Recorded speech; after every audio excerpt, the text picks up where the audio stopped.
Assalamualaikum warahmatullahi wabarakatuh. My name is Desy Sari. I'm from M.Pd. 6. Everyday life in the Soviet Union, the shopping run. The author, Henry Smith, was head of the New York Times office in Moscow from 1971 to 1974. The following passage is adapted from Mr. Smith's book, Relations, which was published in 1976 by Quadrangle or the New York Times Book Company. 1. I had heard about consumer shortage before going to Moscow, but only when we began to shop there did the Russian consumers' problems really have meaning for me. Customers the world over wait in lines, but Soviet lines have a special quality of their own. Typically, the Soviet woman spends 2 hours a day in line, 7 days a week.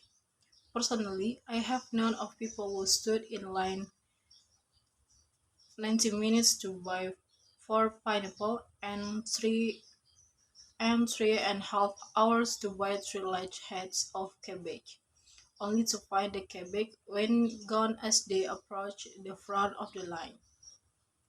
Lines can run from a few yards to nearly a mile.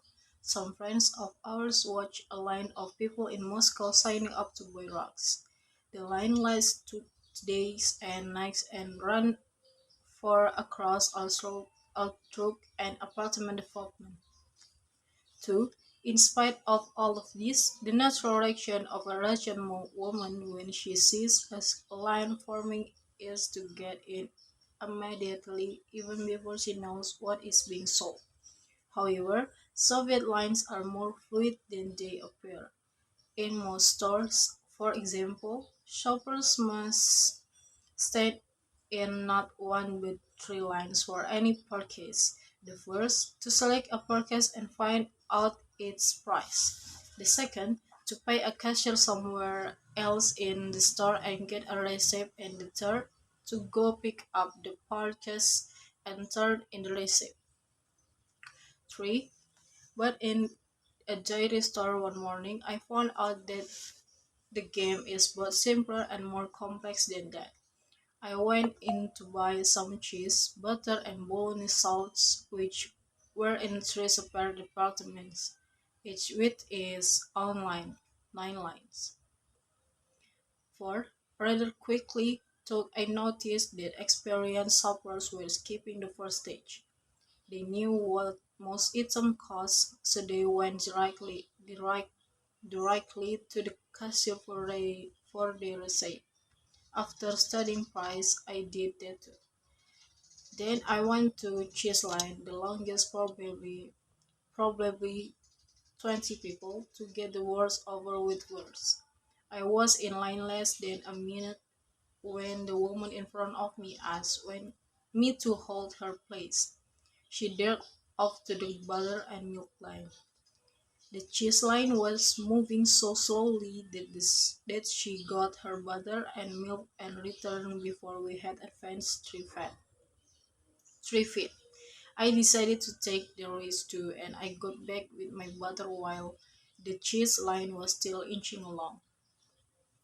5. Then it suddenly occurred to me that all over the store, people were getting into line, holding place, laying, returning.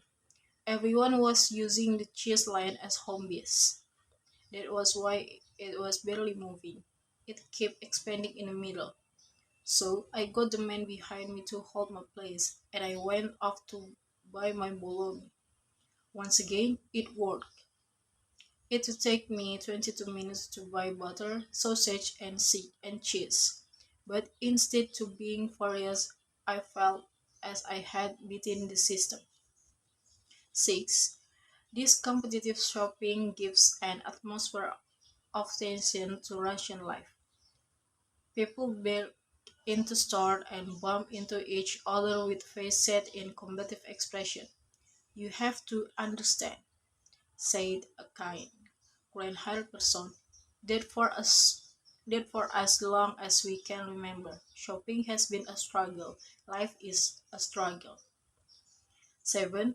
There is hardly any effective advertising to help shoppers. Americans complain about the constant commercials in the United States, but they might reconsider if they were exposed to the consumer breakout in Russia. A typical Soviet ad might be: if you want to live to a ripe old age and be beautiful, modest, true and truthful, drink tea. Most newspapers publish without ads. The shopper has no handy papers published without ads. The shopper has no handy yellow page or daily newspaper supermarket to department store ads to help her decide where to shop. A. Bribery is widespread. Low paid $80 to $20 monthly. Sales clerks take a portion of attractive items and sell them secretly to regular customers who have either left a bribe in advance or can be called on to pay a high price on delivery. 10 to 15 rubles on a 60 ruble raincoat is standard.